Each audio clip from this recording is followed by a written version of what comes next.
Here I have WIKO Harry, and today I'm going to show you how to change keyboard language on this device. So first of all, you have to open settings, then go to the language and input section, then virtual keyboard, Gboard, languages.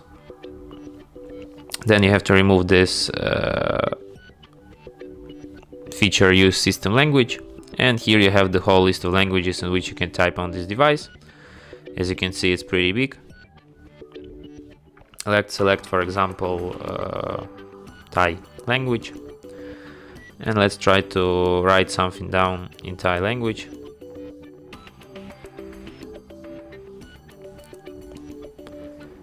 And as you can see, now I have Thai keyboard on my device. And that's it. Thanks for watching. If you find this tutorial useful, don't forget to hit that like button and subscribe to our channel.